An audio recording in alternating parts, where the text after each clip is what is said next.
জনাব আজিজুল বারী হেলাল, আপনাকে দিয়ে শুরু করতে চাই। আজ জনাব তারেক রহমান নওগাঁ জেলা বিএনপির দ্বিবার্ষিক সম্মেলনে ভার্চুয়ালি যুক্ত হয়েছিলেন এবং সেখানে তিনি বলেছেন যে অন্তর্বর্তী সরকার ইতিমধ্যে নির্বাচনের সম্ভাব্য দিনক্ষণ ঘোষণা করেছে, কিন্তু এই নির্বাচন যাতে না হয় সেজন্য নানা ষড়যন্ত্র চলছে। এই ষড়যন্ত্র মোকাবিলা করার জন্য দুটি বিষয়ে খেয়াল রাখার কথা তিনি বলেছেন। একটি হচ্ছে, এখন বিএনপির সুসময় চলছে, এই সুসময়ে অনেক ঘুঘু কাছে ভিড়বে, এই সুসময়ের ঘুঘুদের সম্পর্কে সজাগ থাকতে হবে। অর্থাৎ তিনি বলেছেন যে বিএনপির এখন সুসময় চলছে, কিন্তু বিএনপির অনেক নেতাদের বয়ানে আমরা শুনি যে বিএনপির এখন খুব কঠিন সময় যাচ্ছে। বিএনপির এখন সুসময় কিনা সেটি নিশ্চয়ই আপনি আমাদেরকে বলবেন। আজ একটি জরিপ প্রকাশ হয়েছে, সেখানে বিএনপির খুব একটা সুসময়ের ইঙ্গিত পাওয়া যাচ্ছে না, কারণ BRAC institute of governance and development একটি জরিপ প্রকাশ করেছে, বিআইজিডি। সেখানে দেখা যায় যে গত বছরের অক্টোবরে কাকে ভোট দিবেন এই সিদ্ধান্ত নিতে পারছিলেন না 38% মানুষ, কিন্তু এবছর সেটি বেড়ে প্রায় 50%-এর কাছাকাছি 48.50% মানুষ বলছেন কাকে ভোট দেবেন সে বিষয়ে তারা সিদ্ধান্ত নিতে পারছেন না। আর গত বছর যদি আমরা দেখি, বিএনপিকে ভোট দিতে চেয়েছেন এরকম মানুষের সংখ্যা ছিল 16.30%, 16%-এর কিছুটা বেশি। এবছর সেটি কমে হয়েছে 12%। জামাতেরটাও কিছুটা কমেছে, কিন্তু আপনাদের মতো এত কমেনি। জামাতের ছিল 11.30%, সেটি 10%-এর চেয়ে একটু বেশি, 10.40% নেমেছে। এনসিপির সমর্থন কিছুটা বেড়েছে, 2% থেকে তাদের 2.80% হয়েছে। এই যে বিএনপির এই জরিপ অনুযায়ী বলা হচ্ছে যে গত বছরের অক্টোবরে যত মানুষ বিএনপিতে ভোট দিতে চেয়েছে, এবছরে এসে দেখা যাচ্ছে সেটির পরিমাণ কিছুটা কমে এসেছে। এটিকে আপনি কিভাবে দেখেন? জি, ধন্যবাদ। প্রথম বক্তব্যটা হলো যে বিএনপির সুসময় চলছে। এই সুসময় বলতে বোঝানো হচ্ছে যে গত 17 বছর যে দমন পীড়ন নিষ্পেষণের মধ্যে বিএনপি ছিল, পার্টিকুলারলি আমাদের দলটি, সেইখান থেকে আমরা বের হয়ে আসছি, অর্থাৎ ফ্যাসিস্টের পতন হয়েছে। সুতরাং এটা একটা সুসময়। এবং বলা হচ্ছে এই সুসময়ে অনেক অপরচুনিস্ট, ঘুঘু বলতে এখানে আপনি অপরচুনিস্ট মনে করবেন, অপরচুনিস্ট দলের কাছে ঘুরঘুর করবেই, এটা স্বাভাবিক। এইগুলোর থেকে সাবধান এবং চিহ্নিত করা, এইটা একটা। আর জরিপের যে ফলাফল বলছেন, এখন কোন স্যাম্পল, তিনি কীভাবে স্যাম্পলিংটা করলেন এবং ওনারা বলেছেন যে ওনারা টোটাল 5,849 জনের মতামত নিয়েছেন এবং এটি ঢাকা শহর এবং অন্যান্য বড় শহর এবং গ্রামাঞ্চল। সেখানে যে এই আগে ছিল 16% লোক ভোট দিবে বিএনপিকে, এখন বলছে 12%। এটা একটা স্যাম্পল টেস্টিং। এখন 11 কোটি ভোটের মধ্যে 50,000 লোকের এই সিদ্ধান্তটা পেয়েছে, 5,000। তাহলে এটা আমার মনে হয় এই জরিপটাকে নেগলিজেবল, মানে এই জরিপটাকে নেগলিজেবল হিসেবে ধরে নেওয়া যায়।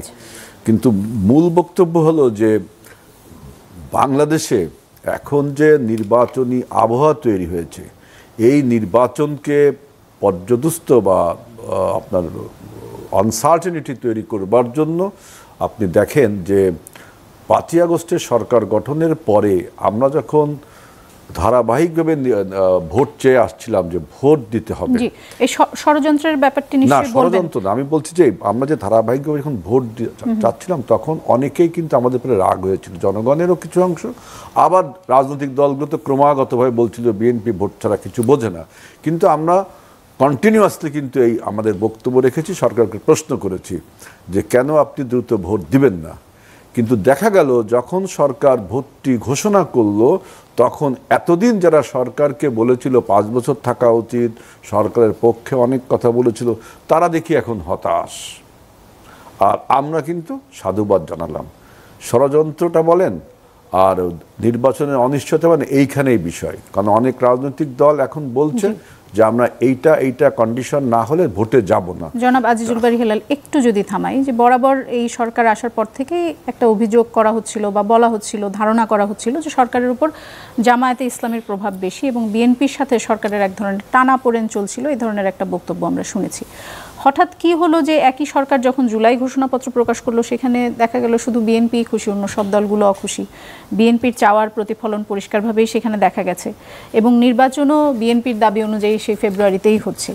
মানে কি এমন হলো যে সরকারের সাথে বিএনপি সম্পর্কে? মেন বক্তব্য হলো যে আমরা চেয়েছিলাম নির্বাচন ফ্রম ডে 1, মানে এই 8ই আগস্ট সরকার ক্ষমতায় আসার পরে ইভেন 7ই আগস্ট মনে হয় আমরা পার্টি অফিসের সামনে একটা বড় জনসভাও করেছিলাম। অর্থাৎ from the day one we are demanding to establish a free and fair election, to hold a free and fair election. সেটা কিন্তু আমরা কন্টিনিউয়াসলি চেয়ে আসছি। আমাদের সেই চাওয়াটা ছিল দেশ, জাতি এবং গণতন্ত্র এবং 24-এর গণ অভ্যুত্থানের স্বার্থে।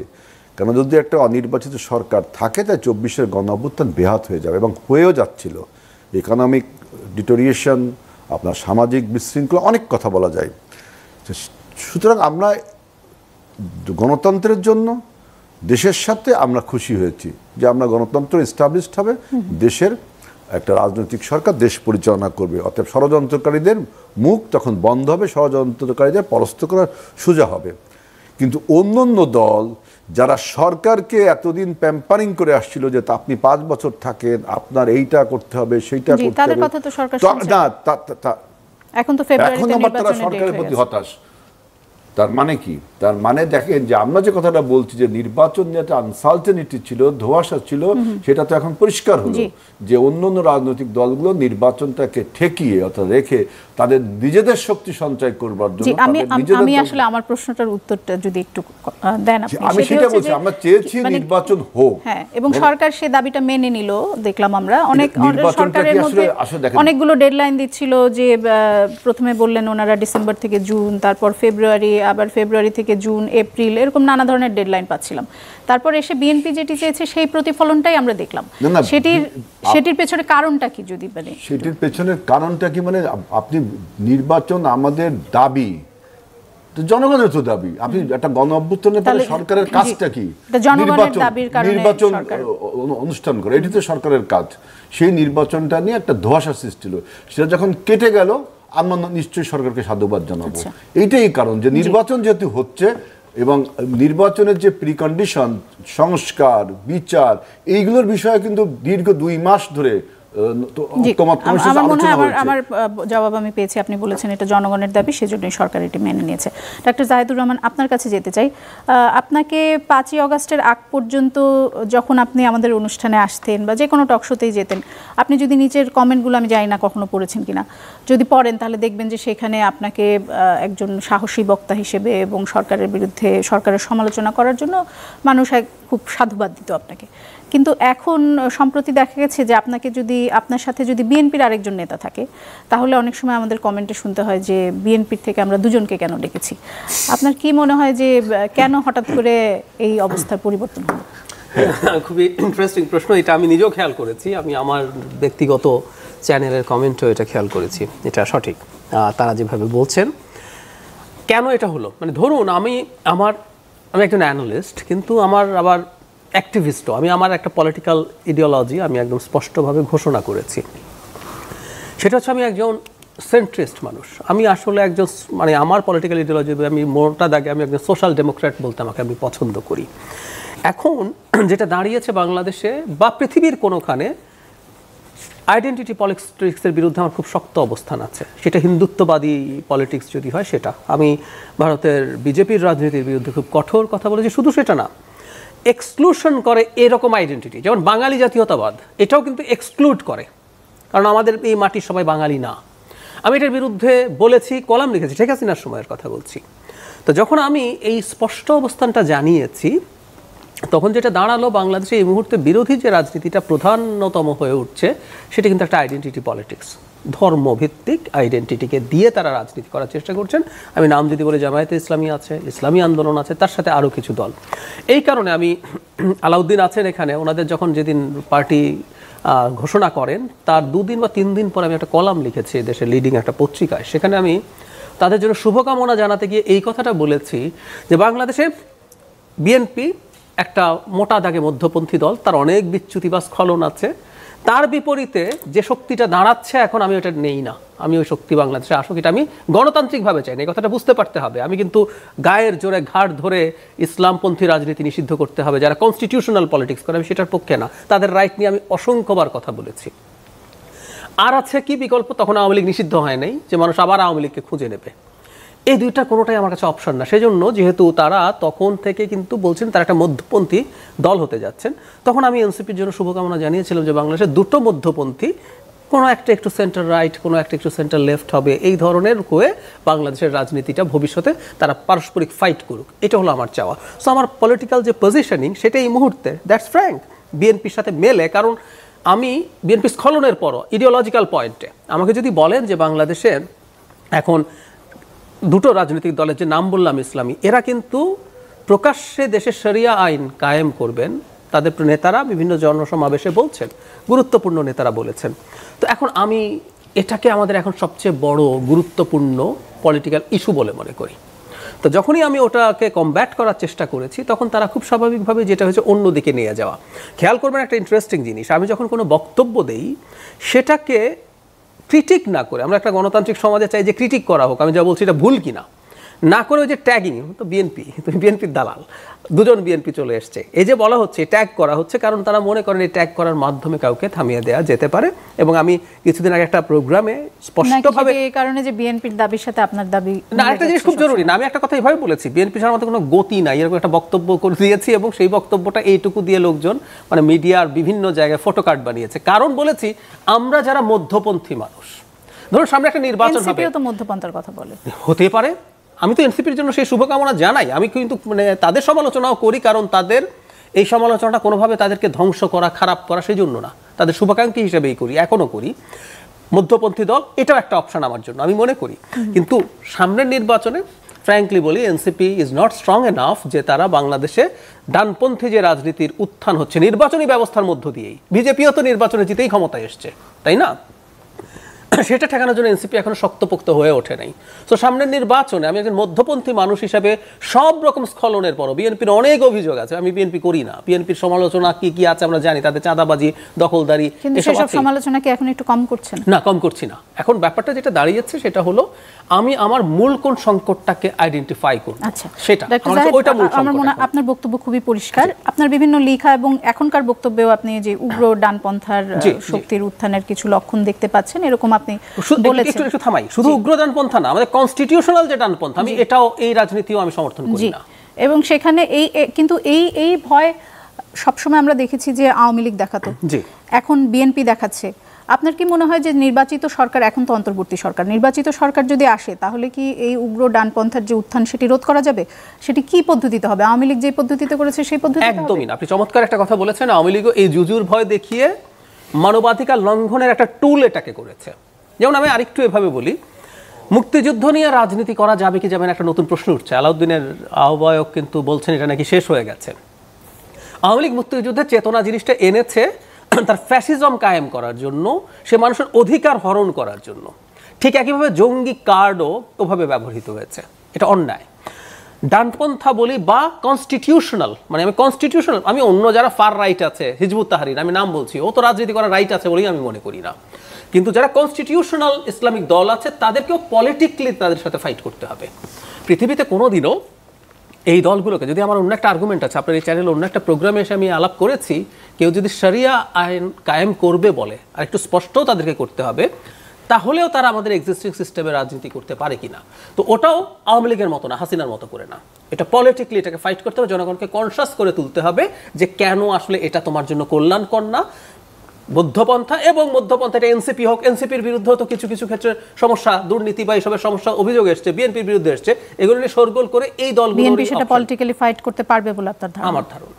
জি, আমরা এখন যদি জনাব আলাউদ্দিন আপনার কাছে যাই, আপনার কাছে প্রথমে একটি বৈঠক নিয়ে কথা বলতে চাই, কারণ আপনি জানেন যে এর আগে 5 তারিখে আপনাদের দলের কয়েকজন নেতা, 5 জন নেতা, তারা কক্সবাজার গিয়েছিলেন এবং সেখানে একটি বৈঠক হয়েছে এরকম একটি কথা শোনা যাচ্ছিল, কিন্তু পরে বলা হলো যে এটি আসলে মিডিয়া যেটি বলছে সেটি ভুল এবং ওখানে কোনো বৈঠক হয়নি, যদিও তাদেরকে শোকজ করা হয়েছে।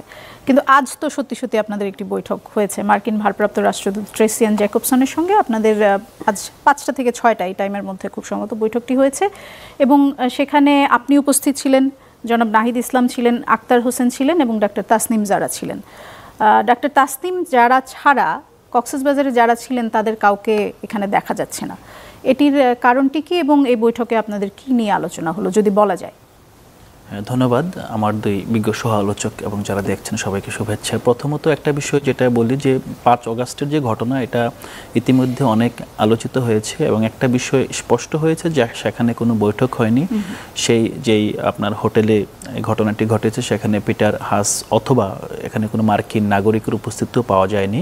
তো আমাদের দল থেকে যেই নোটিশটি দেওয়া হয়েছে সেটা আবারও স্পষ্ট করি, সেটা হলো 5 অগাস্টের মতো একটি গুরুত্বপূর্ণ দিনে 1 কি 2 জন পরিবার সহ যেতে পারেন, কিন্তু 5 জন একই জায়গায় একই স্থানে যাওয়াটা দৃষ্টিকটু হয়।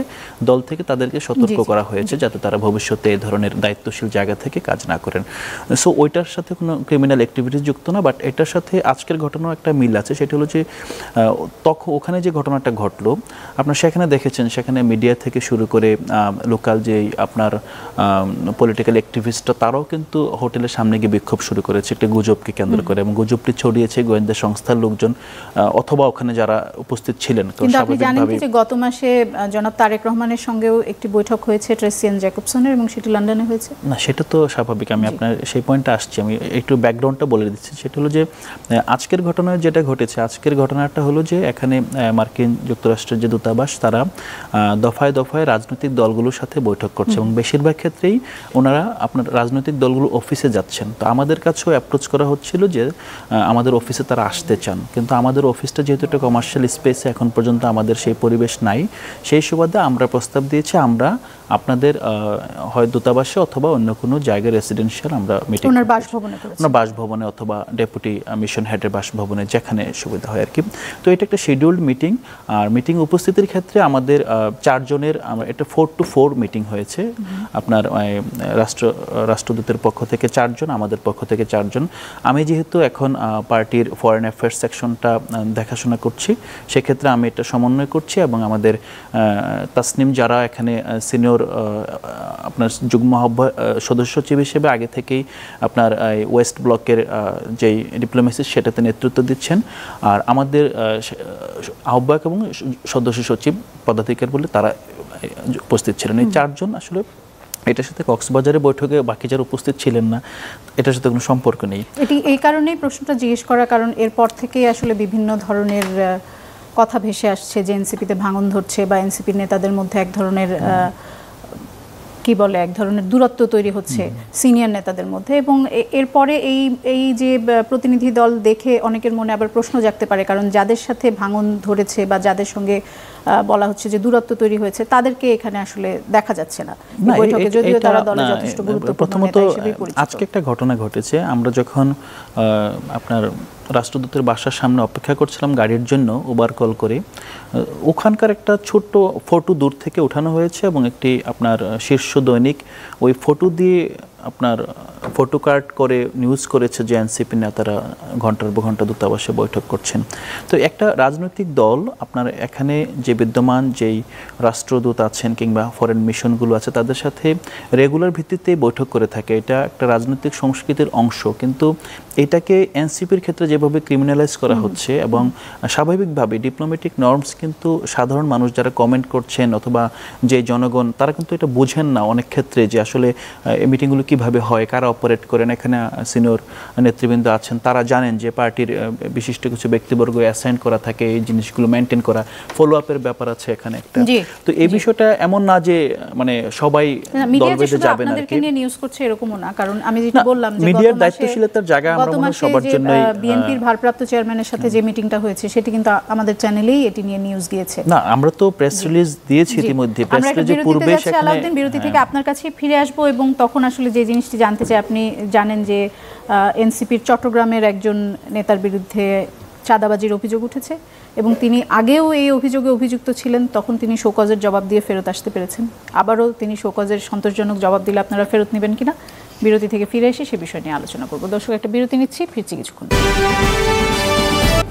দর্শক, ইস্পাহানি মির্জাপুর চা মুক্তবাক অনুষ্ঠানে আবারও ফিরে এলাম। জনাব আলাউদ্দিন মোহাম্মদ, আমি দুঃখিত বিরতির আগে আপনাকে আমার থামাতে হয়েছিল, আপনাকে দিয়ে আবার শুরু করছি। সেটি হচ্ছে যে এনসিপির চট্টগ্রাম নগরের যুগ্ম সমন্বয়কারী নিজামুদ্দিন, তার একটি ভিডিও ভাইরাল হয়েছে যেখানে তিনি চট্টগ্রাম বন্দর কেন্দ্রিক যে আন্দোলন চলছে সেটি দমাতে 5 লাখ টাকা দাবি করেন এবং যে ব্যক্তির সাথে তিনি কথা বলছিলেন সেখানে তিনি বলেছেন যে টাকা দিয়েছে কিনা, সেই ব্যক্তি বলেছেন যে হ্যাঁ টাকা দিয়েছেন 5 লাখ। তিনি বলেছেন যে প্রেশার দিয়ে আরও 5 লাখ কেন নেওয়া হলো না।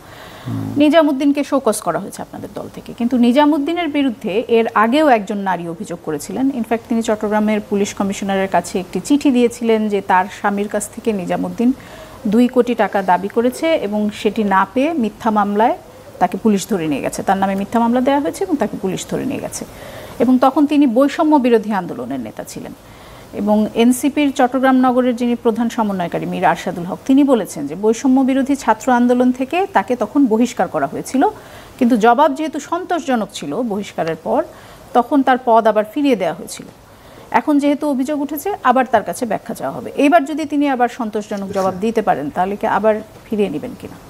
এখন একটা বিষয় অভিযোগ উঠেছে, যখন অভিযোগ উঠেছে অভিযোগের প্রেক্ষিতে তদন্ত হবে, তদন্ত হলে যদি দোষী প্রমাণিত হয় স্বাভাবিকভাবে অব্যাহতি দেওয়া হবে এবং রাষ্ট্রীয় যে আইন আছে আইনে সুপর্দ করা হবে বললে আপনি বলবেন কারা সুপর্দ করবে, রাষ্ট্রীয় আইন তার উপর বলবৎ হবে এবং সে রাষ্ট্রীয় আইনে বিচারযোগ্য হবে।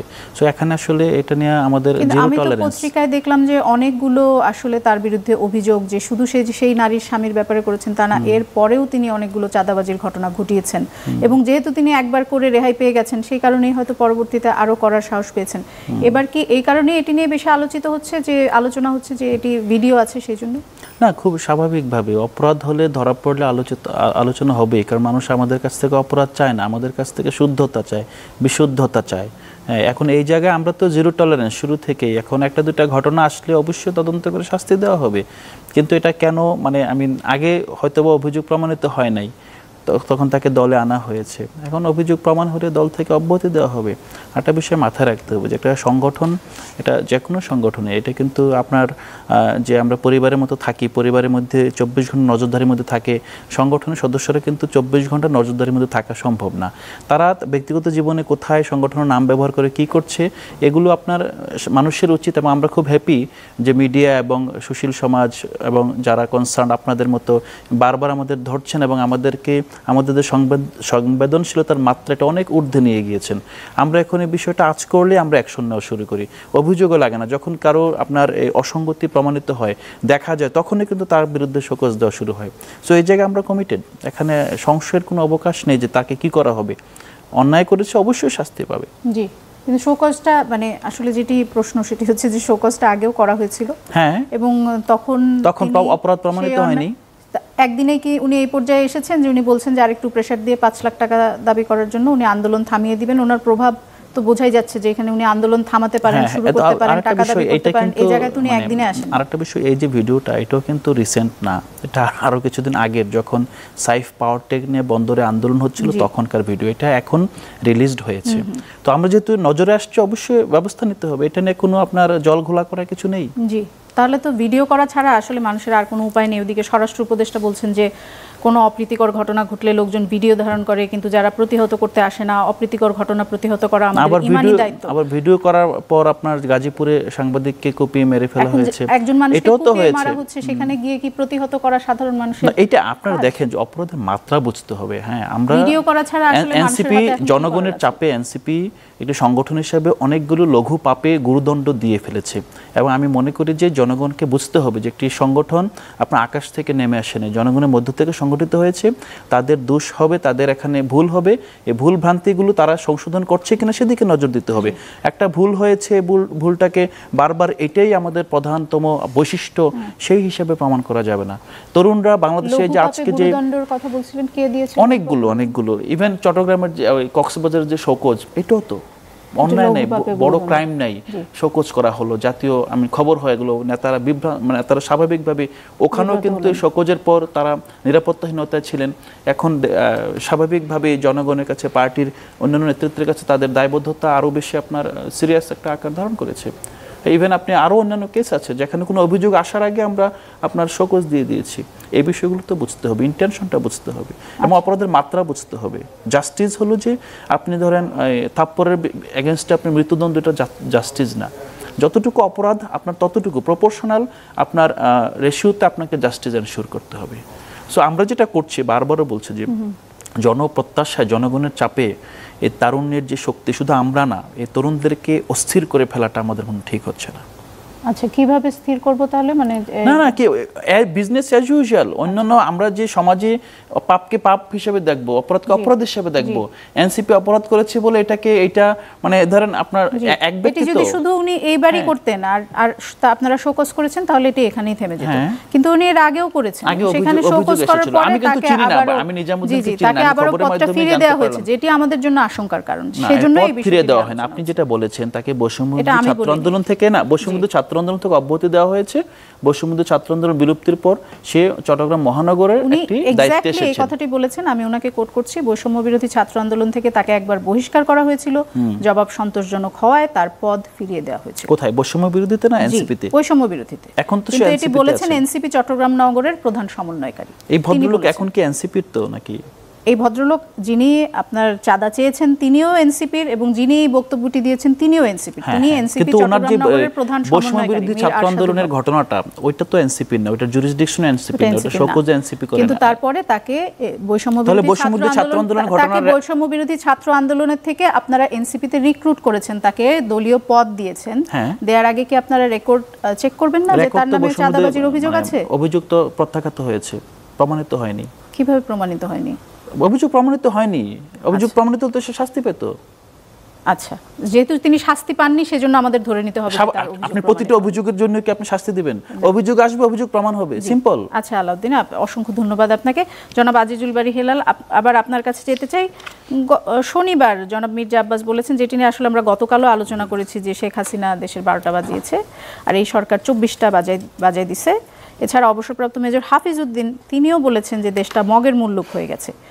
তাহলে বিএনপি নেতারা কি পক্ষান্তরে এটি বলছেন যে আগেই ভালো ছিলাম আওয়ামী লীগের আমলে? না, দেখেন, এটা হলো যে বিএনপি একটা ডেমোক্রেটিক পার্টি, এখানে আপনার বাক স্বাধীনতা আছে, সবাই বিএনপির সব নেতারা একই সুরে বক্তব্য দেবে, তাই তো?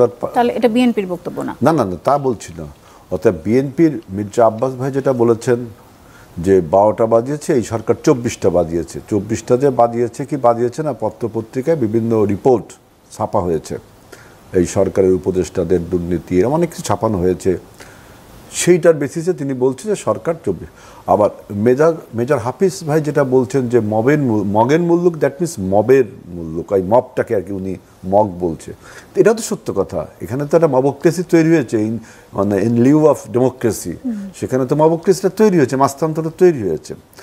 আবার আমরা কিন্তু এই সরকারের যে 365 দিন গেল বা 1 বছর গেল, এইটাকে আমরা কিন্তু অনেকে বলছি যে একটা ডিভাস্টেটেড ইকোনমিক্স, একটা আপনার আইন শৃঙ্খলা রক্ষা একদম ধ্বংস হয়ে গেছিল গত 17 বছর শেখ হাসিনা।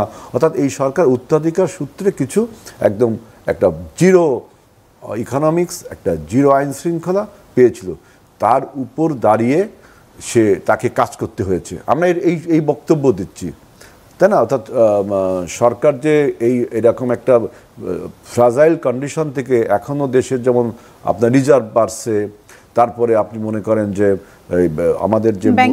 আমাদের মূল যে পলিটিক্যাল যে আনসার্টিনিটি তৈরি হয়েছিল, সেই আনসার্টিনিটির মধ্যে আলোর রেখা পড়েছে যে সামনে নির্বাচন হতে যাচ্ছে এবং বাংলাদেশের গণতন্ত্র প্রতিষ্ঠিত, এইসব কথা বলছি।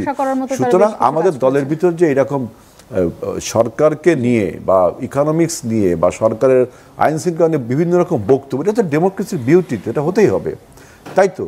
বিএনপি কি আগে থেকে এসব বক্তব্য দিচ্ছে যেন নির্বাচনের পরে যদি বিএনপি আমরা তো নির্বাচনের আগেও বলতে পারে যে আমরা এত খারাপ একটি অবস্থা উত্তরাধিকার সূত্রে পেয়েছি, সেই জন্যই আসলে ঠিক করতে অনেক বেশি সময় লেগে যাচ্ছে, যেটা আওয়ামী লীগের আমলে আমরা 16 বছর এটা পলিটিক্যাল বয়ানে থাকবেই, বুঝছেন? গত এই 12 বছরে আমরা যে অবস্থায় এসেছি, এই 12 মাসে, সেইখান থেকে আমাদের শুরু করতে হবে। আবার এই 12 মাসের পিছনে একটা অন্ধকারের জগৎ আছে, তাই না? এইটা আমাদের বলতে হবে। আমি বলছি যে বিএনপি দেখেন প্রথম থেকেই সরকারকে কোশ্চেন করে আসতেছে যে আপনি বিনিয়োগ নিয়ে লাফালাফি করছেন, বিনিয়োগ তো হবে না দেশে, কারণ পলিটিক্যাল স্টেবিলিটি যদি না হয় বিনিয়োগ হবে না। আপনি বলছেন যে আপনি 5 বছর ক্ষমতায় থাকবেন, আপনি তো তাড়াতে পারছেন না দেশটা, আপনি উইক সরকার, আমরা বলে আসছি। আমরা এমনও বলছি যে আপনি যে ঐক্যমতের কমিশনটা করলেন, সে ঐক্যমত কমিশনের বক্তব্য যদি হয় আগামী সরকারটা দুর্বল হবে, তাহলে আমরা সেটা মানব না। এবং যে সমস্ত জিনিস আমরা ইমপ্লিমেন্ট করতে পারবো না রাষ্ট্রের সাথে, জনগণের সাথে, আমাদের পার্টির যে ভিউজগুলো আছে, কর্মসূচিগুলো আছে, তার সাথে সাংঘর্ষিক কোনো কিছু আমরা বাস্তবায়ন করতে পারবো না। এই জন্য আমরা ডিবেট চালিয়ে গেছি আপনার ঐক্যমত কমিশনের কাছে। এই জন্য কিন্তু ঐক্যমত কমিশনে অনেকে বিরক্তিও প্রকাশ করেছে, জনগণের কিছু অংশ বিরক্তি প্রকাশ করেছে, বিএনপি শুধু নির্বাচন, অর্থাৎ আমরা দেশের স্বার্থে, জনগণের স্বার্থে যেটা করা প্রয়োজন এবং যেটা করতে পারবো আমরা সেটা মিন করি। এবং কোনটি যে দেশের স্বার্থ, কোনটি দলের স্বার্থ, সেটি নিয়ে বিতর্ক হতে পারে, আমরা সেই বিতর্কে আজ যাচ্ছি না। দলের স্বার্থটা কিন্তু দেশের স্বার্থ, দল এমন কোন নিয়ম, দলের স্বার্থ দেশের স্বার্থ হবে, এটা একটা ডিবেট। আমি এই ডিবেটে অংশগ্রহণ করতে চাই। দল যে প্রোগ্রামসটা দেয় সেটা দেশের স্বার্থে দেয়। দল যে প্রোগ্রামস দেয় এটা কি দেশের স্বার্থে দেয় না, নাকি দলের স্বার্থে? জনাব আজিজুল বারী হেল অনেক সময় দলের স্বার্থে দেয়।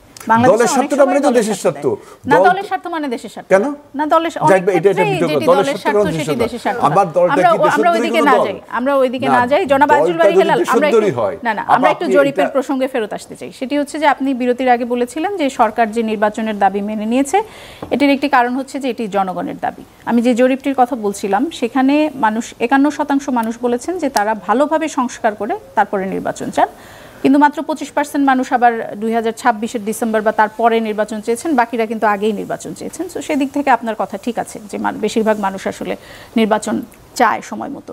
কিন্তু এদিক থেকে আবার এটিও ঠিক যে 51% মানুষ কিন্তু ভালোভাবে সংস্কার করে তারপরে নির্বাচনের পক্ষপাতী, এবং তার মধ্যে সবচেয়ে বেশি সংস্কার হিসেবে তারা বুঝিয়েছে আইন শৃঙ্খলার উন্নতি চান তারা। আর কিছু জরুরি সংস্কার করে নির্বাচন চান 17%, আর একেবারেই সংস্কার বাদ দিয়ে নির্বাচন চান 14%। অর্থাৎ দেখা যাচ্ছে বেশিরভাগ মানুষ সংস্কার করে নির্বাচন চান। আরেকটি বিষয় দেখা যায়, যদি একটু আপনার দৃষ্টি আকর্ষণ করি, সেটি হচ্ছে যে 27 বছরের নিচে যাদের বয়স, এই জরিপে যারা অংশগ্রহণ করেছেন, তাদের মধ্যে দেখা গেছে বিএনপির চেয়ে বেশি সংখ্যক মানুষ জামায়াতকে ভোট দিতে চায়।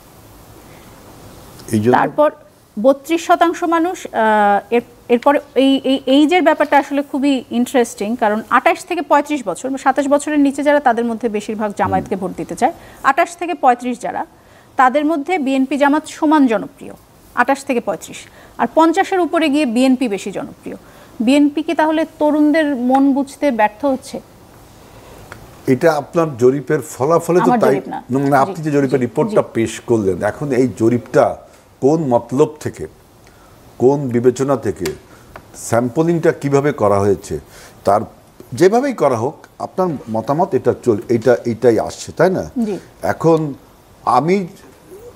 আমার নিজের দৃষ্টিভঙ্গিতে মনে হয় যে 27% লোক, অর্থাৎ তরুণ যারা বিলো 27 ইয়ার্স ওল্ড, তারা যে জামাতে ভোট দিবে, এটা যদি জামাত যদি এটাকে মনে প্রাণে ধারণ করে, তাই তো ভোট নিয়ে তার হতাশা প্রকাশ করা উচিত না। কারণ আপনি বলছেন না যে এত % লোক সংস্কার হোক তারপরে নির্বাচন। তো দেখেন লজিক্যালি কিন্তু এটা হয় না। কোনো সংস্কার একটা কন্টিনিউয়াস প্রসেস। কেউ যদি বলে সব সংস্কার শেষ করব তারপরে নির্বাচন, অত % লোক নাকি বলছে, তারা বলছে এটা ঠিক, তার ভিউজ মতো অনুযায়ী সে বলছে। কিন্তু যারা পলিটিক্যাল বিশেষজ্ঞ, যারা রাষ্ট্র পরিচালনা করে বা রাজনীতি, তারা কি লজিক্যালি এটা মনে করে? আমি কি মনে করি যে সব সংস্কার শেষ হবে তারপরে নির্বাচন? তাহলে সংস্কার জীবনেও শেষ হবে, কারণ এটা তো কন্টিনিউয়াস প্রসেস। আজকে যে সংস্কারটা হলো, কালকে তার উপযোগিতা হারালে ওই সংস্কার থাকবে না, যেহেতু সংস্কারের রিলেটিভ টার্ম।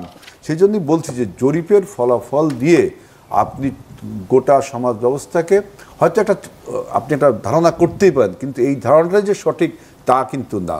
কারণ জামাতে ইসলামকে তরুণ ভোটাররা ভোট দিতে চায় যেই কথাটা বলছেন, তাহলে দেখা যাচ্ছে আরেকটা জরিপ যদি করা হয় ওই মতলববাজি করে, দেখা যাচ্ছে সেখানে বলছে যে আমরা 5000 পিপুলসের, এটা দেখা যাচ্ছে 5000 লোকের 4000 বলছে আমরা এনসিপিকে ভোট দেবো, কেউ বলছে 5000-এর মধ্যে 5000 বিএনপিকে ভোট দেবো। জরিপগুলো তো এরকম ভাবে হয়, কিন্তু 50-এর উপরে যারা, তারা তো আবার বিএনপিকে প্রেফার করছে না। এই জন্য আমি বলছি 28 থেকে 35 বিএনপি জামাত সমান জনপ্রিয়। এটা ঠিক আছে, আপনার একটা জরিপ, কিন্তু এইটাই যে একদম নিশ্চিত বাংলাদেশের ভবিষ্যৎ গন্তব্য, যেমন ওই জায়গায় বেশিরভাগ লোক বলছে সংস্কার শেষ করে নির্বাচন, এটা কি লজিক? এটা র্যাশনাল কোনো কথা হলো? আপনার বুদ্ধিদীপ্ত কোনো কথা হলো ইন টার্মস অফ পলিটিক্স? কেন র্যাশনাল হবে না? যদি মানুষ ভাবে যে রাজনৈতিক সরকার এসে আপনি দেখেন আইসিটি অ্যাক্ট একটা ছিল, আমাদের দেশে শেখ হাসিনার আইসিটি অ্যাক্ট ছিল, সেই আইসিটি অ্যাক্টের বিরুদ্ধে আমরা সবাই নির্যাতিত হয়েছে। আমরা তখন তারস্বরে চিৎকার করেছি এই আইসিটি অ্যাক্ট 70 আর্টিকেলস, খুব সম্ভব না কত 57 আর্টিকেলস, এটাকে বাদ দিতে হবে। চিৎকার করেছি না? কিন্তু আজকের দিনে এসে আবার দেখেন, যখন আবার এই আইসিটির এই বিভিন্ন জিনিস নিয়ে সরকারের কে বিভিন্ন বেকায়দায় ফেলানো হচ্ছে, হাসিনা আপনার ভারতে বসে বিভিন্ন রকম বয়ান তৈরি করছে, আবার এআই জেনারেটেড কিছু জিনিস হচ্ছে। এখন কিন্তু এই আইসিটি অ্যাক্টের না হলেও কোনো একটা আইন করার প্রয়োজন হচ্ছে, তাই না?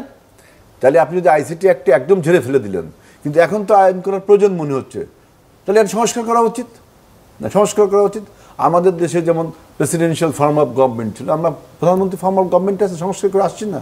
আবার যদি কখনো দেখা যায় যে না আমরা ওই ফর্মে ফিরে যাব, অর্থাৎ আমি বলতে চাচ্ছি সংস্কার একটা রিলেটিভ টার্ম, আপেক্ষিক ব্যাপার। এইটা একদম অ্যাবসুলেট কোনো ব্যাপার না যে এইটাই সংস্কার, তাই না? আপনারা প্রধানমন্ত্রীর মেয়াদ মাত্র 2 বছর থাকবে, পৃথিবীর কোথাও নেই, আমরা মেনে নিচ্ছি না। আবার যখন জনগণ মনে করবে যে না প্রধানমন্ত্রীর মেয়াদটা বাড়ানো উচিত, তখন সেটা চেঞ্জ করতে হবে। টোটাল সংস্কার শেষ হবে কবে? যেদিন পৃথিবী ধ্বংস হয়ে যাবে সেদিন টোটাল সংস্কার শেষ হবে, তাই না? সংস্কার তো এমনই একটা জিনিস না। ওনারা আসলে এটি বলেননি। ওনারা বলেছেন যে মানুষ ভালোভাবে সংস্কার করে নির্বাচন চান, কিন্তু তারা আবার সময় মতোই নির্বাচন চেয়েছেন, এমন না যে তারা অনেক সেটা তো বলছি যে দেরিতে নির্বাচন 12 মাসের। এবং সংস্কার বলতে আসলে যে সংসদীয় পদ্ধতিগুলো নিয়ে বেশি আলোচনা হয়েছে সেগুলো কিন্তু আবার এই জরিপে উঠে আসে। এখানে মানুষ আইন শৃঙ্খলার উন্নতির কথা বলেছে, এখানে মানুষ আইন বিচার ব্যবস্থার উন্নতির কথা বলেছে। আমি একটু বলি, দেখেন যদি আমাদের দেশের মূল সমস্যাটা কি, আমাদের দেশের মূল সমস্যা হলো প্রতি 5 বছর অন্তর অন্তর আমরা নেতা পরিবর্তন করতে পারি না।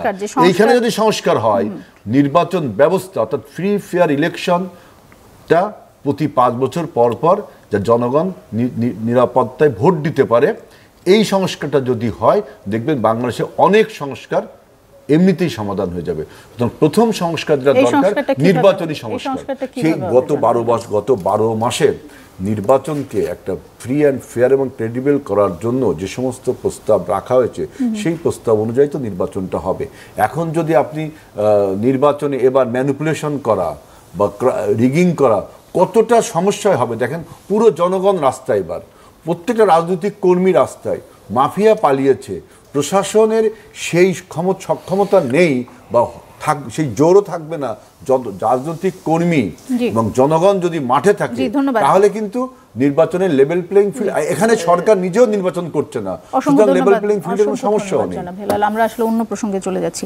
ডক্টর জাহিদ, এই যে জরিপের যে বিষয়টি, যে বয়স সীমার কথা আমি বলছিলাম, 27 বছরের নিচে দেখা যাচ্ছে যে তারা বেশিরভাগ জামাতে ভোট দিতে যাচ্ছেন। এই জরিপের ফলাফল অনুযায়ী 28 থেকে 35 জামাত বিএনপি সমান জনপ্রিয়, 50-এর বেশি বয়সীদের মধ্যে বিএনপি বেশি জনপ্রিয়।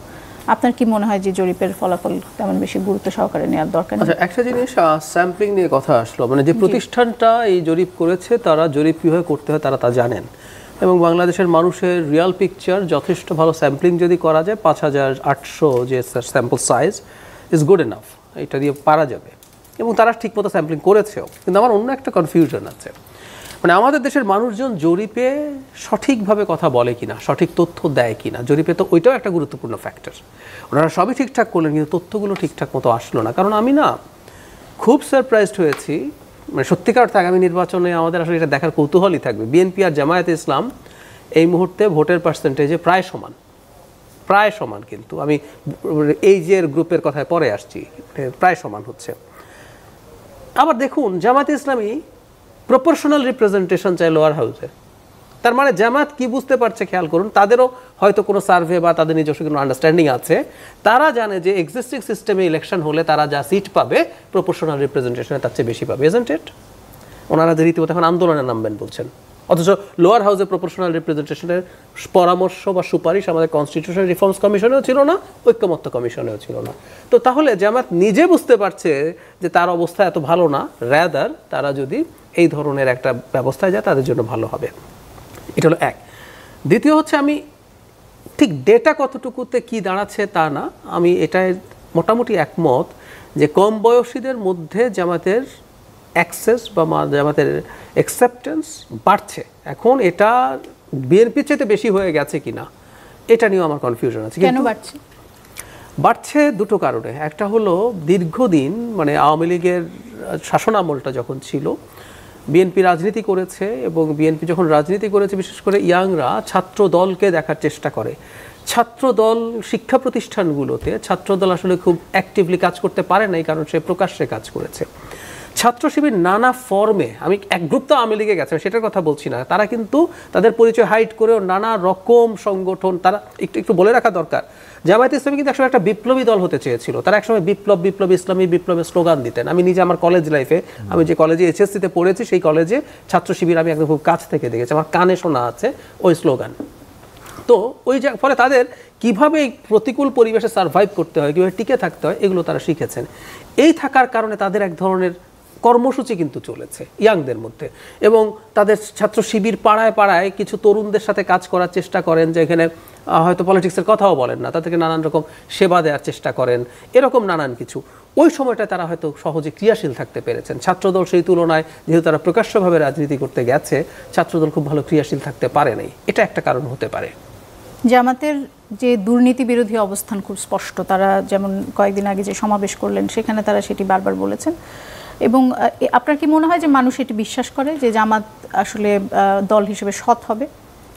মানুষের মধ্যে মোটা দাগে এই ধরনের একটা পারসেপশন আছে। এখানে একটা জিনিস একটু বলে ফেলি, আলাউদ্দিন একটা কথা বলেছিলাম, এটা নিয়ে মন্তব্য করতে চেয়েছি যে আমাদের সাথে যোগ করে, মানে এনসিপির অপরাধ বেশি অপরাধ কিনা, আমার কাছে বেশি অপরাধ মনে হয়।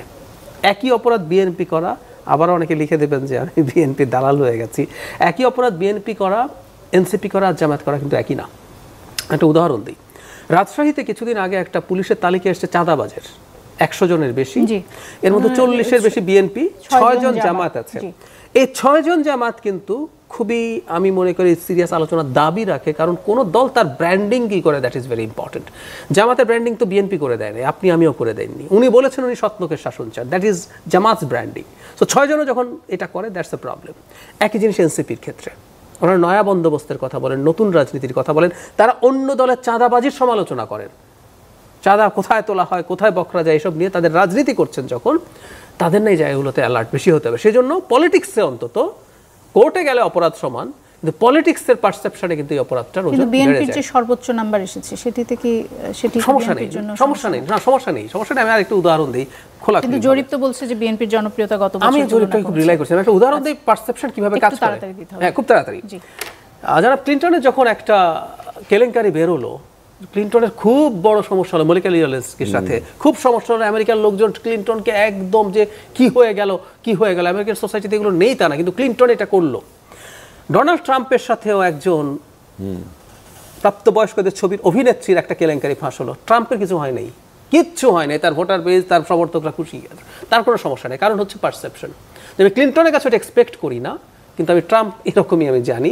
সো ট্রাম্পেরটা সমস্যা হয়। বিএনপি কে সবাই দুর্নীতিবাজ হিসেবে জানে? হ্যাঁ, বিএনপি বা আওয়ামী লীগ, এই দুটো দল স্বাভাবিক অবস্থায়ও তাদের একটা অংশের মধ্যে এই ধরনের প্রবণতা থাকবে, আছে, এটা কিন্তু মানুষ জানে এবং মেনে নিয়েই তারা ভোট যখন দেয়, মেনে নিয়েই ভোট। একদম ছোট করে ডাক্তার জাহেদ, একটা বিষয়ে একটা খবরের আপনার কাছে প্রতিক্রিয়া জানতে চাই। সেটি হচ্ছে যে প্রধান উপদেষ্টার প্রেস সচিব শফিকুল আলম তিনি বলেছেন বর্তমানে আওয়ামী লীগের কার্যক্রম নিষিদ্ধ রয়েছে। 15ই আগস্ট শেখ মুজিবুর রহমানের হত্যাকাণ্ড হয়েছে, এটি দুঃখজনক, তবে এই দিনটি আগস্টের অন্য 31 দিনের মতোই। কেউ ধানমন্ডিতে বা কোথাও কর্মসূচি করতে গেলে তাদের বিরুদ্ধে আইন অনুযায়ী ব্যবস্থা নেওয়া হবে। আওয়ামী লীগ তো কিছু করতে পারবে না, কারণ প্রশাসনিক আদেশ দিয়ে সেটি নিষিদ্ধ করা হয়েছে, কিন্তু অন্য কেউ যদি কিছু করতে চায় বা সেখানে শ্রদ্ধা নিবেদন করতে চায়, সেটি কিভাবে আইন অনুযায়ী? আমি একেবারেই এটার কোনো যুক্তি আছে, মানে একটা জিনিস এই প্রেস সচিবকে বুঝতে হবে, একটা স্টেট আইন দিয়ে চলে, তাহলে একটা আইন তৈরি করতে হবে। আমি তার আগে একটু যাই, আওয়ামী লীগ নিষিদ্ধ হওয়ার আগে আওয়ামী লীগ লিফলেট বিলি করছিল, তখন উনি এই সাংবাদিক সম্মেলন করে বলেছিলেন, তখন আমি এটা নিয়ে প্রশ্ন তুলেছি, উনি বলেছেন লিফলেট বিলি করলেই গ্রেফতার হবে। মাই কোয়েশ্চেন ওয়াজ কেন গ্রেফতার হবে? যেমন এখন আওয়ামী লীগের কর্মসূচি নিয়ে যে আইন হয়েছে সন্ত্রাস দমন আইনে যোগ করে, এখন আপনি বলতে পারেন। সো 15ই আগস্টে কেউ যদি করে, বা আওয়ামী লীগ না অন্য কেউ, আমি আপনার সাথে একমত যে অন্য কেউ যদি করে, অন্য কোনো জায়গায় যদি করে, এটা পালন করা যাবে না, এটা বলাটা অত্যন্ত স্বৈরতান্ত্রিক মন্তব্য হয়। এটা নিয়ে কোনো রকম, আমরা তো টলারেন্সের কথা বলছি, এই বক্তব্য কি সেটির সাথে যায়? একদমই যায় না, একদমই যায় না। এবং আবারও বলছি, প্রেস সচিবের বুঝতে হবে একটা স্টেট আইন এবং বিধিবিধান, প্রয়োজন একটা আইন তৈরি করেন, একটা অর্ডিন্যান্স তৈরি করতে বেশি সময় লাগে না, যে শেখ মুজিবুর রহমানের এই যে 15ই আগস্টে তার সপরিবারে নিহত হওয়ার ঘটনায় কোনো রকম কোনো আনুষ্ঠানিকতা করা যাবে না, এটা একটা আইন করে। এই আইন নিয়ে বিতর্ক হতে পারে, কিন্তু আপনি যখন আইনের ভিত্তিতে করবেন তখন অন্তত বলতে পারবেন যে আপনি আইন ফলো করেছেন। যেমন ধরুন বিশেষ ক্ষমতা আইন, এটা নিয়ে সমালোচনা আছে, কিন্তু আপনি যখন বিশেষ ক্ষমতা আইনেও কাউকে গ্রেফতার করছেন, আপনি অন্তত কোর্টকে বলতে পারেন আমি একটা আইন ফলো করে কাজটা করেছি, ওটা সমালোচনা আছে।